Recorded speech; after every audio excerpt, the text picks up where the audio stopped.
آؤ میں آپ کو کچھ نصیحتیں کر دوں، قرآن و حدیث کے روشنی میں آپ کے سامنے کچھ باتیں رکھ دوں کہ جو اسلام آپ سے چاہتا ہے۔ میں خاص طور سے 15 سال سے لے کر 40 سال تک کے لوگوں کو مخاطب کر رہا ہوں۔ اے میرے نوجوان ساتھیوں، اللہ کے نبی صلی اللہ علیہ وسلم کیا چاہتے تھے؟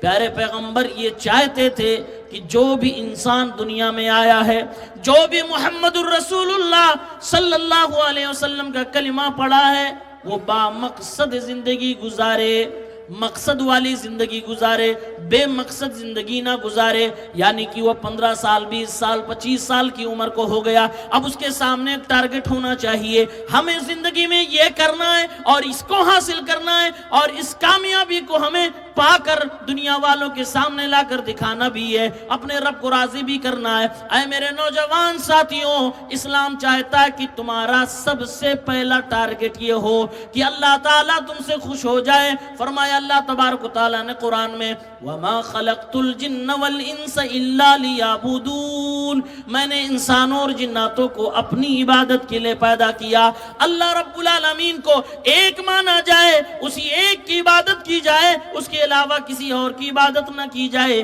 یہ ہماری اور آپ کی زندگی کا پہلا مقصد ہے۔ اس کے بغیر اگر دنیا میں کوئی انسان زندگی گزارتا ہے، کل قیامت کے دن وہ پچھتائے گا۔ اللہ نے فرمایا یہ بھی، ربما یود الذین کفروا لو کانوا مسلمین، آج دنیا میں جو کفر کیے رہے ہیں، آج دنیا میں جو شرک کی زندگی گزار رہے ہیں، اللہ رب العالمین کے سامنے جب جائیں گے، ساری دنیا کے برابر، ساری زمین کے برابر سونا اللہ کی بارگاہ میں پیش کریں گے تاکہ جہنم سے بچا لیے جائیں، پھر بھی ان کو نہیں بخشا جائے گا، نہیں معاف کیا جائے گا۔ اس وقت کہیں گے کاش کی ہم دنیا میں مسلمان ہو گئے ہوتے، کاش کی ہم نے اپنے مقصد کو پا لیا ہوتا، کاش کی اللہ رب العالمین کو خوش کر لیے ہوتے، توحید والی زندگی گزار لیے ہوتے۔ اور میرے ساتھیوں، آج ہمارے دیش کا ایک اہم مدعا بنا ہے وندے ماترم۔ وندے ماترم کی میننگ ہمارے علماء نے بتایا، دنیا والوں نے بتایا ہے کہ اس کا مطلب ہوتا ہے کہ ماتر بھومی کی پوجا کرنے کا اقرار کرنا۔ اسی لیے ہمارے لیڈران، مسلم دانشور اور ہمارے قوم کے علماء رہنما بتلاتے ہیں کہ کوئی بھی مسلمان اگر وندے ماترم سے سمجھوتا کر لے، مانا جانتے ہوئے بھی، تو بہت خطرناک سمجھوتا کر رہا ہے، اپنے عقیدے سے سمجھوتا کر رہا ہے۔ مسلمان کبھی یہ نہیں کہہ سکتا کہ میں اللہ کو چھوڑ کر کسی دھرتی کو پوجتا ہوں، کسی سمندر کو پوجتا ہوں، کسی دریا کو پوجتا ہوں۔ کبھی بھی مسلمان ایسا نہیں کر سکتا۔ مسلمانوں کی تو آواز ہے لا الہ الا اللہ، اللہ کے سوا کوئی معبود برحق نہیں۔ مسلمان اللہ کے سوا نہ کسی پتھر کو پوجتا ہے، نہ کسی جنگل کو، نہ دریا کو، نہ سمندر کو، نہ آسمان کو، نہ گگن کو، نہ دھرتی کو، کسی کی پوجا نہیں کرتا۔ وہ کرتا ہے تو بس اللہ وحدہ لا شریک کی پوجا کرتا ہے، عبادت کرتا ہے۔ یہ مسلمانوں کا پہلا مقصد ہے۔ اس چیز پر پہنچنے والے ہوں گے یا پہنچیں گے کبھی نہ کبھی۔ اللہ رب العالمین قرآن کریم میں کہتا ہے کہ اس قرآن کے اندر ایک واقعہ ہے، جس واقعے کو پوری سچائی، امانت داری کے ساتھ ہو بہو بیان کر دیا گیا ہے، وہ اصحاب کہف کا واقعہ ہے۔ فرمایا اللہ رب العالمین نے، انہم فتیۃ آمنوا بربہم وزدناہم ہدا وربطنا علی قلوبہم اذ قاموا فقالوا ربنا رب السماوات والارض۔ قرآن میں اللہ عز و جل نے ارشاد فرمایا کہ یہ چند نوجوانوں کی جماعت ہے، یہ تھوڑے سے نوجوان جو اپنے دین اور ایمان کی حفاظت کے لیے ایک غار کے اندر جا کر چھپ گئے، ایک غار کے اندر چھپ کر اپنے دین کی حفاظت کر رہے ہیں اور اپنے عقیدے کی حفاظت کر رہے ہیں، کہیں شرک کی ملاوٹ نہ ہو جائے، اور کہنے لگے ربنا رب السماوات والارض، ہمارا رب آسمان و زمینوں کا رب ہے۔ اللہ عز و جل کو اپنا رب کہہ رہے ہیں، اور کہہ رہے ہیں کہ ہم اللہ کو چھوڑ کر کسی اور کی پوجا کریں، کسی اور کی اپاسنا کریں، کسی اور کی عبادت کریں، کسی اور کی وندنا کریں، یہ ہمارے لیے بالکل بھی زیب نہیں دیتا، اور ہرگز یہ کام ہم نہیں کر سکتے۔ یعنی شرک سے برات کا اعلان بھی کر دیا اور توحید کی للکار بھی دنیا کو سنا دی، اپنے دین اور ایمان کی حفاظت کے لیے غار میں جا کر چھپ گئے۔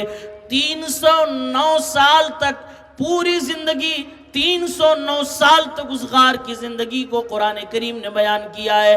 اللہ رب العالمین کی توحید کے لیے، شرک سے بچنے کے لیے انہوں نے غار کو اپنا گھر بنا لیا، اپنا مسکن بنا لیا، اور اللہ کی طرف سے اسی میں پڑے رہے، لیکن انہوں نے اپنی زندگی میں شرک قبول نہ کیا۔ آج ہم نوجوانوں کو یہ نصیحت مل جاتی ہے، اے نوجوانوں، اگر ہمیں اپنے دین و ایمان کی حفاظت کرنی ہے تو ہمیں بھی ٹھوس قدم اٹھانا پڑے گا، تاکہ ہماری توحید میں ذرہ برابر کسی طرح کا کوئی بھی انسان حملہ نہ کرنے پائے، ہماری توحید محفوظ ہو جائے۔ اللہ کے نبی صلی اللہ علیہ وسلم کو جب پڑھتے ہیں، پیارے پیغمبر کے ارشادات کو سامنے رکھتے ہیں، تو یہ معلوم ہوتا ہے کہ ہمارے نبی صلی اللہ علیہ وسلم نے فرمایا ہے کہ یہ جوانی کا جو مرحلہ ہے، جو یہ 15، 20، 25، 30 سال کی عمر کے نوجوان ہیں، کل قیامت کے دن اس خاص مرحلے کے بارے میں اللہ تعالیٰ سوال کرے گا۔ چنانچہ سنن ترمذی کی روایت ہے، اللہ کے نبی صلی اللہ علیہ وسلم فرماتے ہیں، لا تزول قدم ابن آدم یوم القیامت من عند ربہ حتی یسأل عن خمس۔ قیامت کے دن آدم کی اولاد، یعنی یہ نوجوان، یہ انسان، یہ عورت، یہ مرد، یہ بچے، یہ سارے گروہ کے لوگ قیامت کے دن اپنا قدم اللہ تعالیٰ کے سامنے سے نہیں ہٹا پائیں گے، حتی یسأل عن خمس، یہاں تک کہ 5 چیزوں کے بارے میں جب تک ان سے سوال نہ کر دیا جائے۔ 5 چیزوں کا سوال کیا جائے گا، 5 کا جواب دینا پڑے گا، اس کے بعد ہمیں اور آپ کو اللہ رب العالمین کے سامنے سے ہلنے کا موقع ملے گا۔ اللہ کے نبی صلی اللہ علیہ وسلم فرما رہے ہیں، سوال ہوگا عن عمرہ فیما افنا۔ اے انسان ذرا یہ بتا، تو نے 60 سالہ 70 سالہ زندگی کہاں پہ لگائی، کس چیز میں کھپائی، کہاں پر تو نے اپنی عمر کو لگایا؟ وَعَنْ شَبَابِهِ فِيمَا أَبْلَىٰ، اور اس 60 سالہ زندگی میں خاص طور سے جو 20 سال سے لے کر 30، 35، 40 سال تک کی عمر ہے، اس عمر کو تم نے کہاں پہ لگایا؟ خصوصی سوال یہ کیا جائے گا، کہاں سے کمایا اور کہاں پہ خرچ کیا، جو سیکھا اس پر کتنا عمل کیا۔ یہ 5 سوال انسانوں سے کیے جائیں گے۔ اللہ کے نبی صلی اللہ علیہ وسلم فرماتے ہیں، جب تک ان 5 سوالوں کا جواب نہیں دے دیں گے، اللہ رب العالمین کے سامنے سے ہم لوگ ہٹ نہیں سکتے ہیں، ہمارے قدم جنبش بھی نہیں کر سکتے ہیں۔ یہ 5 سوالوں کے جواب ہمیں دینے پڑیں گے، اور ان 5 میں جو سب سے اہم سوال ہمارے اور آپ کے لیے ہے، وہ جوانی کے عمر کے تعلق سے ہے۔ یعنی پوچھا جائے گا کہ اے نوجوانوں، تم نے 15 سال، 20 سال، 25 اور 30 سال کی جب عمر میں اپنی زندگی کو پایا تو اس زندگی کو کہاں پہ لگایا تھا؟ کیا سوشل میڈیا کے اسکرولنگ میں تمہاری لائف چلی گئی، یا روڈ پہ گھومتے ہوئے تمہاری زندگی گزر گئی؟ تمہاری راتیں کس جگہ پہ لگی ہیں؟ تمہارے دن کہاں پہ لگے ہیں؟ تمہاری عمر کہاں پہ کھپی ہے؟ خاص طور سے یہ جوانی کی عمر کہاں پہ لگائے ہو؟ یہ اللہ کے نبی صلی اللہ علیہ وسلم فرماتے ہیں قیامت کے دن پوچھا جائے گا۔ آج ہر نوجوان اپنے دل پہ ہاتھ رکھ کے اپنے آپ سے سوال کرے، کل کو اللہ رب العالمین اگر کل قیامت کے دن میدان محشر میں کھڑا کر کے پوچھ لے، اے 20 سال کے نوجوان، اے عبداللہ، اے عمر، اے ابو بکر، اے مسلمان نوجوان، تو نے 20 سال کی زندگی جب پائی تھی، 20ویں سال میں جب تم پہنچے تھے تو تم دن و رات میں کیا کرتے تھے؟ کتنی مرتبہ اللہ رب العالمین کو یاد کرتے تھے؟ حلال و حرام میں فرق کرتے تھے کہ نہیں کرتے تھے؟ تمہاری زندگی مسلمانوں والی زندگی تھی یا غیروں والی زندگی تھی یا کافروں والی زندگی تھی؟ اللہ کل قیامت کے دن اگر سوال کر لے، آج ہمارے 20 سال کے نوجوان، 25 سال کے نوجوان ان سوالوں کے جواب کو تلاش کرنا تو دور کی بات ہے، سوچتے بھی نہیں ہے۔ اس کو ہمارے نبی صلی اللہ علیہ وسلم نے فرما دیا کہ بغیر اس کا جواب دیے کسی کو بھی چھٹکارا نہیں ملنے والا ہے۔ اس لیے میرے نوجوان ساتھیوں، آؤ میں آپ کو کچھ نصیحتیں کر دوں، قرآن و حدیث کے روشنی میں آپ کے سامنے کچھ باتیں رکھ دوں کہ جو اسلام آپ سے چاہتا ہے۔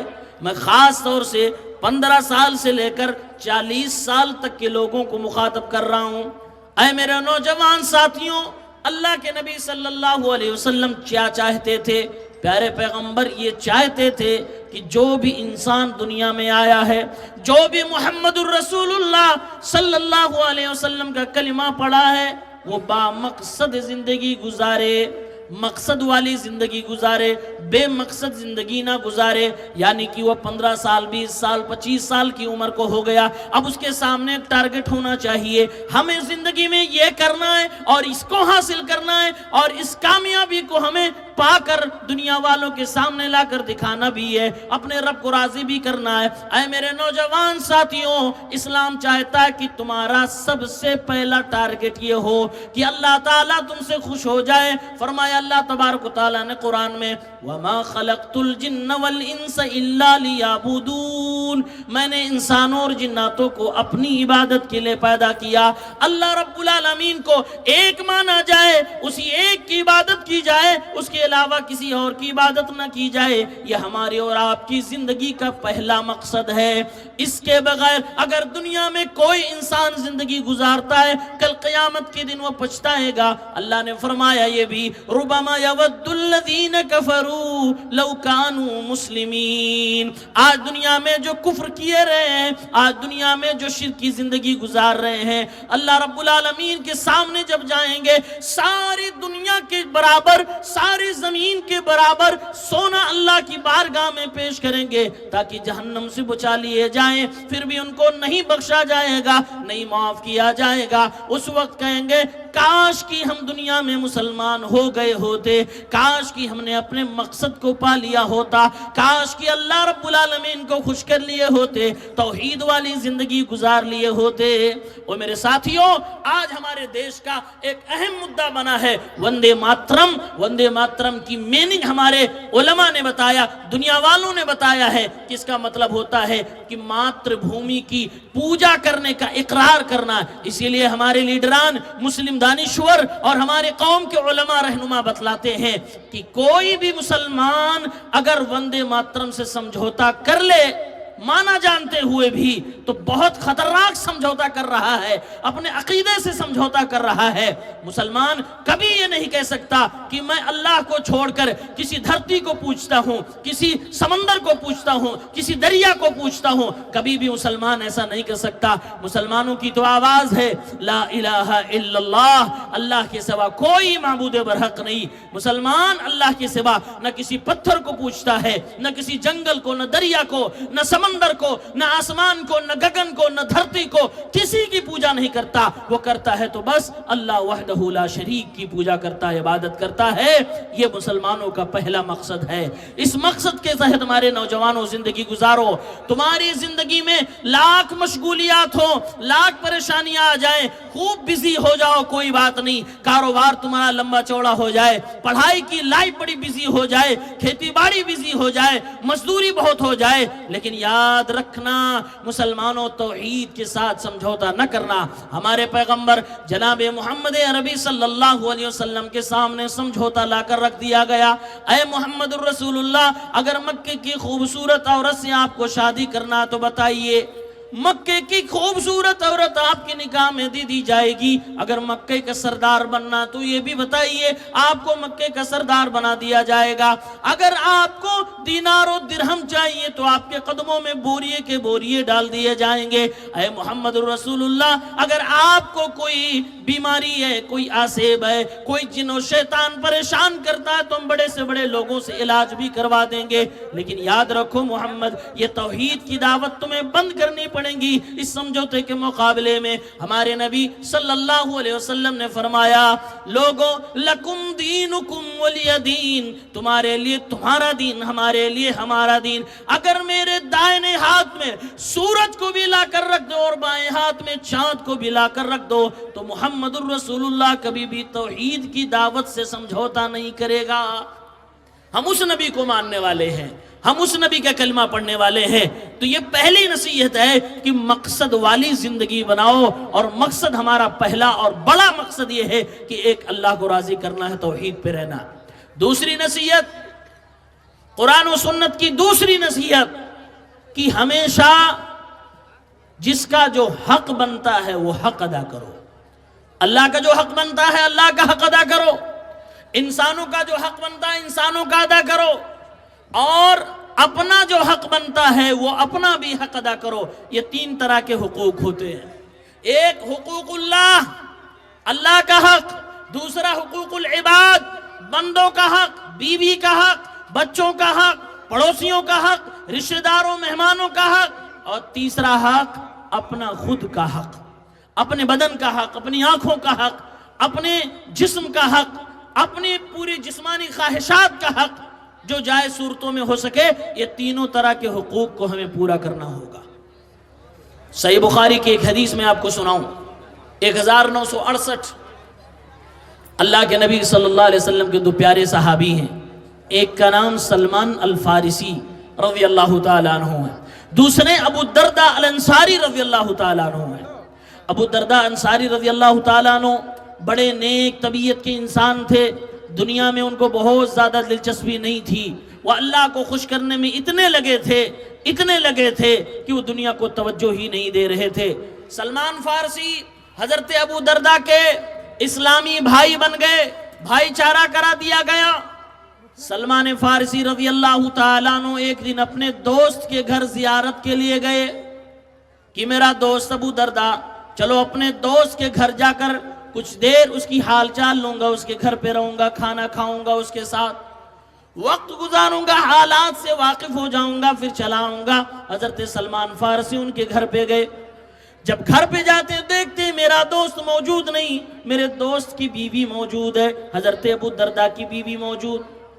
جب حضرت ابو الدرداء کی بیوی پہ نظر پڑی تو دیکھ رہے ہیں وہ کام کرنے والی عورتوں کے لباس پہنے ہوئے ہیں، کوئی زیب و زینت نہیں ہے، ایک نارمل عورت لگ رہی ہیں، گھریلو کام کاج میں بزی عورت لگ رہی ہیں. سلمان فارسی رضی اللہ تعالیٰ عنہ نے پوچھ لیا، ما شانو کے، اے میرے بھائی ابو الدرداء کی بیوی، کیا معاملہ ہے؟ آج آپ کے بدن پہ مجھے اس طرح کے کپڑے نظر آ رہے ہیں. یاد رکھے میرے بھائیوں، یہ پردے کا حکم نازل ہونے سے پہلے کی بات ہے. پردے کا حکم ابھی نازل نہیں ہوا تھا، اس سے پہلے کی بات ہے. اس سے پہلے انہوں نے دیکھا تھا اور پوچھ لیا کیا ماجرا ہے، کیوں آپ خوبصورت کپڑے نہیں پہن کے رکھی ہیں؟ کہنے لگی، اشارے میں انہوں نے جواب دیا، اے سلمان، آپ کے بھائی ابو الدرداء جو ہیں یہ دنیا میں زیادہ روچی نہیں رکھتے ہیں، یہ مجھ سے زیادہ مطلب نہیں رکھتے ہیں، یہ روزے رکھتے ہیں دن میں اور شام کو رات میں تہجد کی نماز پڑھتے ہیں، یعنی کہ دنیا میں ان کو بہت زیادہ انٹرسٹ نہیں ہے. فرمانے لگے ٹھیک، کوئی بات نہیں، آنے دو. تھوڑی دیر کے بعد حضرت ابو الدرداء رضی اللہ تعالیٰ عنہ گھر میں تشریف لائے. دیکھا میرا دوست، میرا بھائی سلمان آیا ہے، گھر میں کھانا بنایا، کھانا بنا کے اپنے مہمان کے سامنے پیش کیا. حضرت سلمان کہنے لگے، ابو الدرداء جب تک تم نہیں کھاؤ گے میں نہیں کھانا کھاؤں گا. کیا مطلب؟ یعنی کہ ابو الدرداء رضی اللہ تعالیٰ عنہ نفلی روزے سے تھے. یہ رمضان کا مہینہ نہیں تھا، نفلی روزے رکھے ہوئے تھے حضرت ابو الدرداء رضی اللہ تعالیٰ عنہ. سلمان کہنے لگے، اے ابو الدرداء میرے بھائی، اگر تم نہیں کھاؤ گے تو تمہارے گھر پہ گرچہ میں مہمان بن کے آیا ہوں میں نہیں کھاؤں گا. ضد کری. ابو الدرداء رضی اللہ تعالیٰ عنہ نے اپنا روزہ توڑا اور اپنے مہمان کی عزت کے لیے روزہ توڑ کر ساتھ میں کھانا کھا لیے. اب جب شام ڈھلنے لگی، سونے کا وقت آیا تو دونوں دوست ایک جگہ پہ سوئے. جیسے سونے کا وقت آیا سارے گھر کے لوگ اپنے اپنے بستروں میں چلے گئے. ابو الدرداء رضی اللہ تعالیٰ عنہ روزانہ کی طرح کھڑے ہو گئے اور تہجد کی نماز پڑھنے کے لیے جانے لگے. دوست سلمان نے کہا، اے میرے بھائی ابھی سو جاؤ، ابھی اس وقت آپ نماز نہ پڑھو. وہ سو گئے. جب رات کا آخری حصہ ہوا تو کہنے لگے، ابو الدرداء اب کھڑے ہو جاؤ، اب اٹھو اور نماز پڑھو، میں بھی تمہارے ساتھ رات کی نماز پڑھوں گا، تہجد پڑھوں گا. نمازیں پڑھ لی. اب میرے بھائیوں ذرا دھیان سے سننا، ایک دوست دوسرے دوست کو رات کی تاریکی میں تہجد پڑھنے کے بعد کیا نصیحت کر رہا ہے.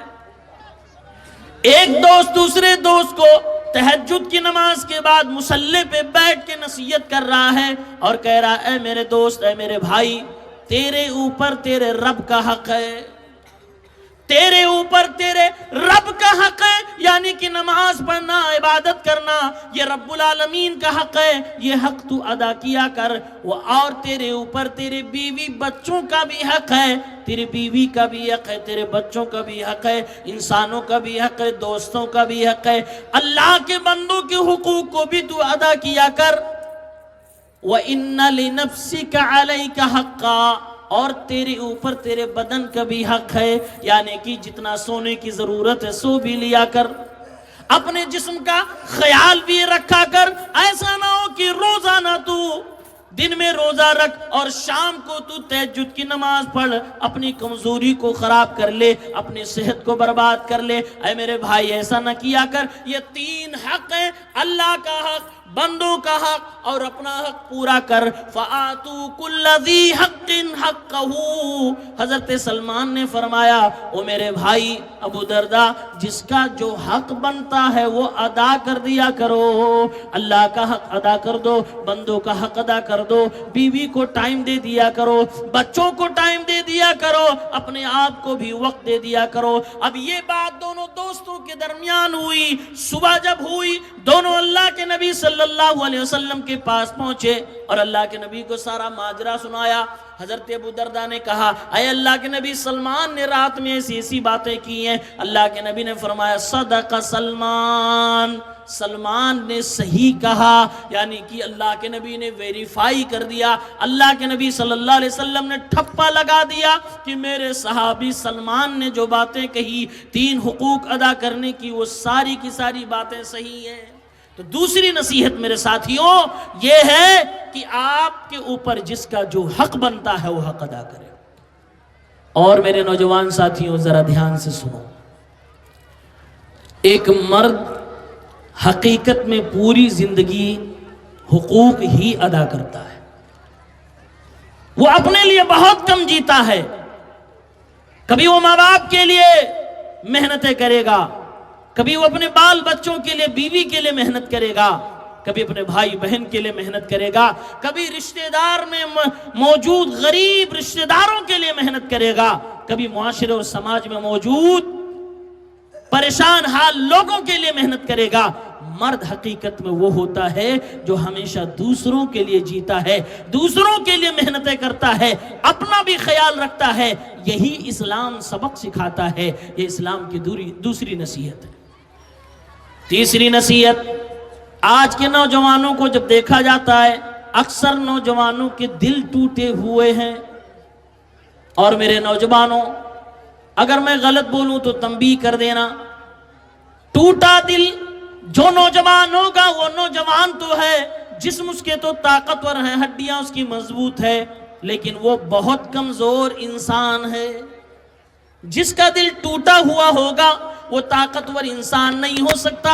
اسی لیے اصحاب کہف کے واقعے میں جب غور کرتے ہیں تو اللہ تعالیٰ ایک چیز کو ہائی لائٹ کرتے ہوئے کہہ رہا ہے وَرَبَطْنَا عَلَىٰ قُلُوبِهِمْ، ہم نے اصحاب کہف یہ چند جو نوجوان تھے ان کے دلوں کو مضبوط کر دیا اور انہیں ہدایت سے نواز دیا۔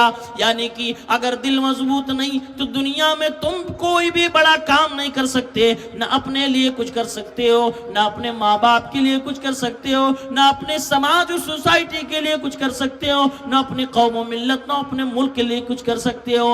دنیا کے لیے اگر کچھ کرنا ہے اور زندگی میں آگے بڑھنا ہے تو دل کو مضبوط کرنا پڑے گا، اور دل کو مضبوط کیے بغیر آپ کچھ نہیں کر سکتے ہو۔ اسی لئے قرآن کریم نے ایک فارمولہ سکھا دیا ہے، مسلمانوں تمہارا دل تو مضبوط ہونا ہی چاہیے، کیونکہ تمہارے دل کو جہاں سے غذا ملتی ہے، سکون ملتا ہے، وہ تو اللہ تعالیٰ نے قرآن کریم کو نازل بہت پہلے کر دیا ہے۔ الا بذکر اللہ تطمئن القلوب، قرآن میں اللہ نے فرما دیا اے لوگوں خبردار خبردار، اللہ کے ذکر سے ہی دلوں کو اطمینان ملتا ہے۔ دل اگر مطمئن نہیں ہوگا تو دل مضبوط نہیں ہوگا، دل کو اطمینان ملے، دل کو مضبوطی ملے گی۔ آج ہمارے نوجوانوں کا معاملہ الٹا ہے، دل ٹوٹا ہوا ہے، دل بے چین ہے، دل مضطرب ہے، اور مضطرب دل، بے چین دل لے کر نہ ان کا گھر میں دل لگ رہا ہے، نہ پڑھائی میں دل لگ رہا ہے، نہ کام کاج میں دل لگ رہا ہے، نہ سماج میں دل لگ رہا ہے، یہاں تک بات آ جاتی ہے کہ سوسائڈ کر بیٹھتے ہیں۔ میرے ساتھیوں یہ مسلمانوں کا شیوا نہیں، یہ اسلام کی تعلیمات نہیں۔ مسلمان وہ ہے جو بڑی سے بڑی مصیبت کو برداشت کر جاتا ہے اور صبر کر لیتا ہے، کبھی بھی سوسائڈ نہیں کرتا، کبھی بھی آتم ہتیا نہیں کرتا۔ ہم تو صبر والے ہیں، ہم تو تقدیر پر ایمان لانے والے ہیں۔ چوتھی نصیحت جو قرآن کریم ہمیں کرتا ہے کہ اے مسلمانوں، ہمیشہ اپنے آپ کو پاک دامن رکھو. اپنی چوتھی نصیحت یہ کہ اے مسلمانوں، خاص طور سے میرے نوجوان ساتھیوں، اپنے آپ کو پاک دامن رکھو. پاکیزگی وہ طاقت ہے کہ اگر آپ کا دامن پاک صاف ہے، آپ کے اوپر کسی طرح کا دھبا نہیں ہے، تو آپ بزرگوں کی مجلس میں بھی بیٹھو گے، آپ کو سنا جائے گا، آپ سے مشورہ لیا جائے گا، آپ کو عزت کی نگاہ سے دیکھا جائے گا. لیکن آپ لاکھ خوبیوں کے مالک ہوں، اگر بد کردار نکل گئے، پاک دامنی آپ کے ہاتھ نہ آئی، تو آپ کو کوئی بھی عزت کی نگاہ سے نہیں دیکھے گا. ہو سکتا ہے سامنے سے آپ کو لوگ تعریف کر دیں، لیکن پیٹھ پیچھے آپ کو گالیاں دی جائیں گی، آپ کو برا بھلا کہا جائے گا، آپ کی غیبتیں کی جائیں گی. لہٰذا اس چیز کے علاج اس میں ہے کہ ایک نوجوان پاک دامن رہے، اپنے آپ کو بچا کے رکھے. قرآن کریم جب پڑھتے ہیں تو اللہ تعالیٰ نے فرمایا وَأَمَّا مَنْ خَافَ مَقَامَ رَبِّهِ وَنَهَى النَّفْسَ عَنِ الْهَوَىٰ، جو شخص اللہ کے سامنے کھڑے ہونے سے ڈر جائے، یعنی حساب و کتاب کے دن سے ڈر جائے، اللہ کے سوالوں سے ڈر جائے، اور اپنے آپ کو نفسانی خواہشات سے بچا لے، اپنے خواہشات پہ کنٹرول رکھ لے، وہ کامیاب انسان ہے. قرآن کریم نے کہا کامیابی کس میں ہے؟ اپنی خواہشات پہ کنٹرول کر لینا. جو لوگ خواہشات پہ کنٹرول نہیں کر پاتے، اور کنٹرول کرنا تو دور کی بات ہے، خواہشات کو بھڑکانے والی چیزوں کے پیچھے بھاگتے ہیں، ایسے ہی لوگ سماج میں زنا کرتے ہیں، بدکاری کرتے ہیں، بلاತ್کار کرتے ہیں، اور زنا بالجبر کرتے ہیں. ایسے ہی لوگ سماج کے ناسور بن جاتے ہیں، اور یہ بڑے خطرناک قسم کے انسان ہوتے ہیں، سماج میں برائیاں جنم لینے کے. پانچویں نصیحت، اسلام کہتا ہے کہ اے نوجوانوں، تعلیم کے میدان میں آگے بڑھو، چاہے وہ دنیا کی تعلیم ہو یا پھر دین کی تعلیم ہو.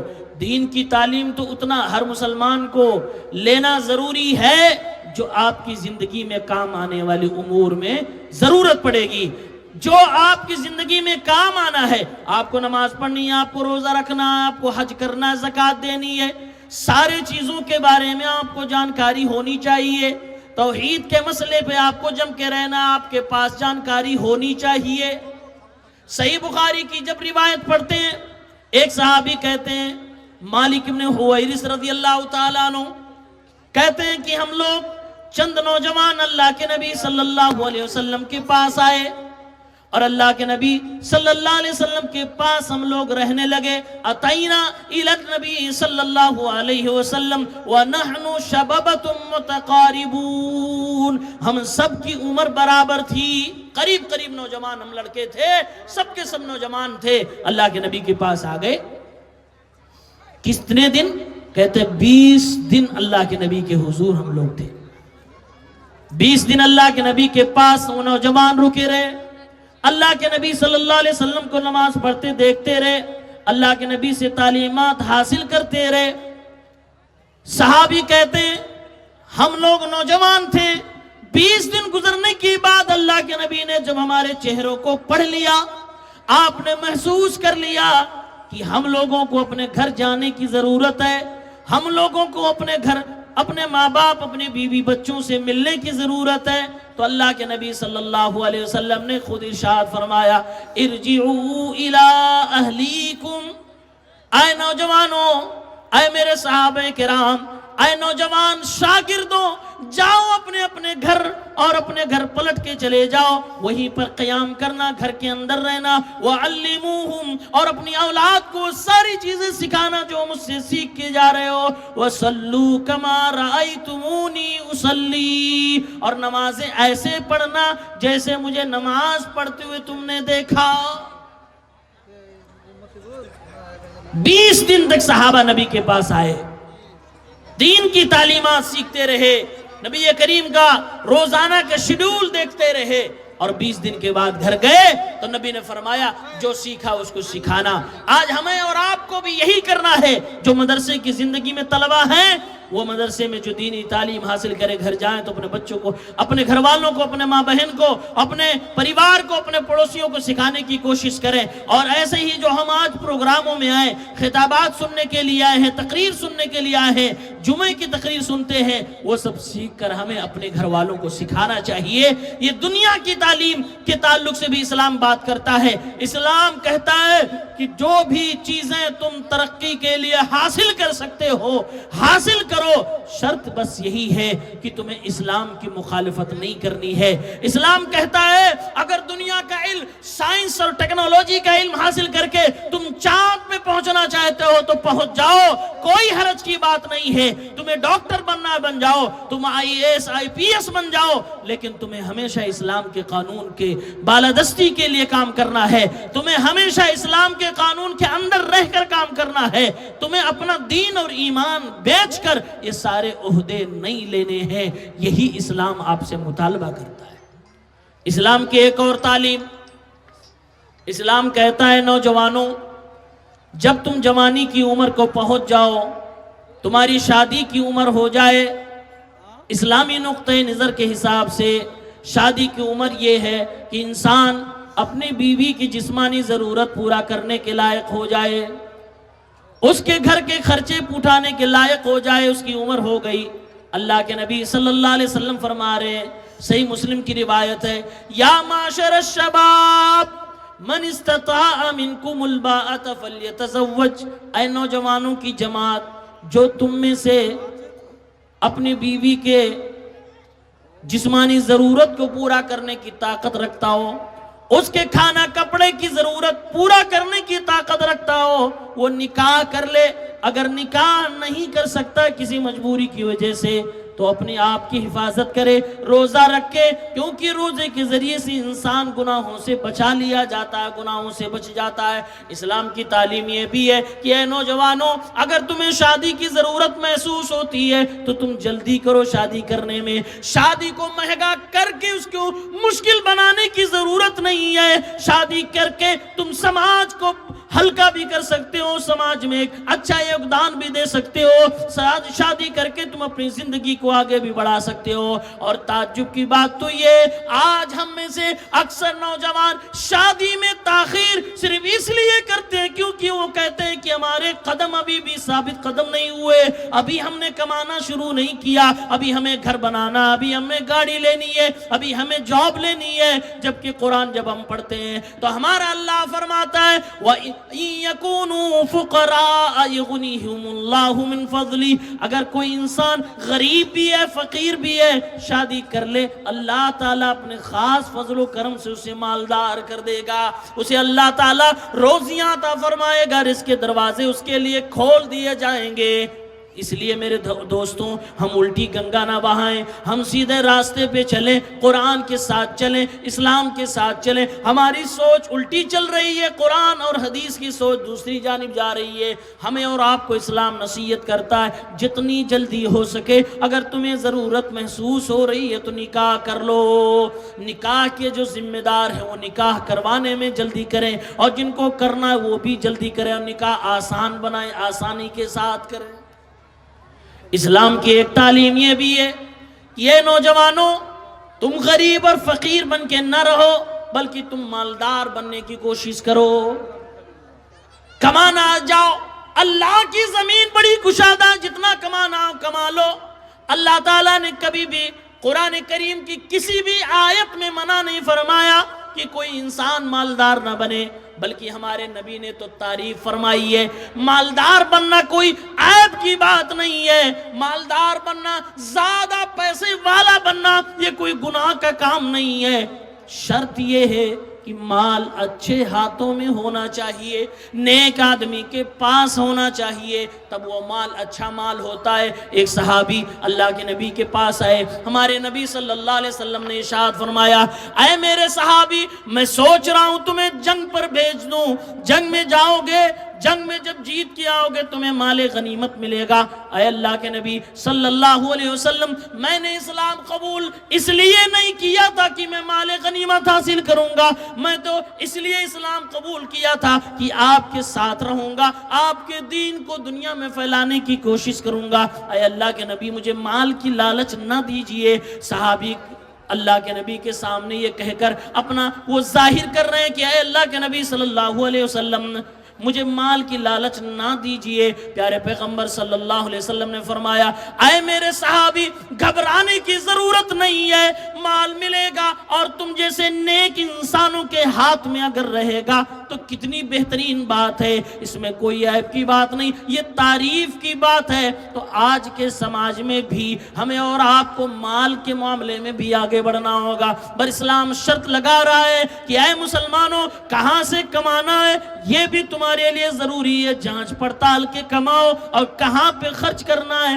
یہ بھی تمہارے لیے ضروری ہے کہ جانچ پڑتال کر کے خرچ کرو۔ ایک آخری نصیحت یہ ہے کہ اے نوجوان ساتھیوں، کبھی بھی کوئی ایسی حرکت نہ کرنا جس سے تمہاری وجہ سے تمہارا اسلام بدنام ہو جائے، تمہارا دین بدنام ہو جائے۔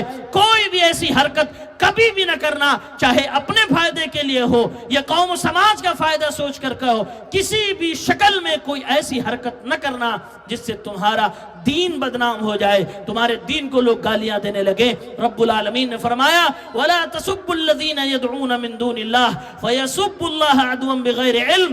لوگوں دوسروں کی دیوی دیوتاؤں کو گالیاں نہ دو، کہیں ایسا نہ ہو پلٹ کے وہ تمہارے اللہ کو گالیاں دینے لگے۔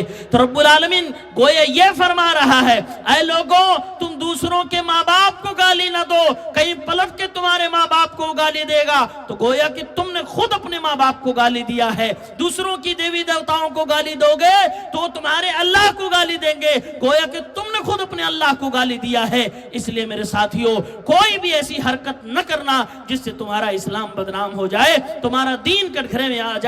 یہ چند نصیحتیں میں نے قرآن و سنت کی روشنی میں اپنے نوجوانوں کے لیے رکھی ہیں۔ اللہ رب العالمین سے دعا ہے، رب العالمین ہماری قوم کے نوجوانوں کے اندر اصلاح پیدا فرما دے، انہیں تو دین کے ساتھ، امن کے ساتھ، سکون کے ساتھ دین و دنیا بنا کر چلنے کی توفیق عنایت فرما دے۔ ان کے ذمہ داران، ان کے نگران کو اچھی نگرانی کی توفیق عنایت فرما۔ پروردگار انہیں روزگار عطا فرما، انہیں علم و ہنر سے نواز دے۔ اللہ رب العالمین ان کے دلوں کو سکون پیدا فرما دے، سکون عطا فرما دے، اور انہیں اپنے ملک اور اپنے وطن کے لیے ترقی کا ذریعہ بنا دے۔ آمین۔ وآخر دعوانا ان الحمدللہ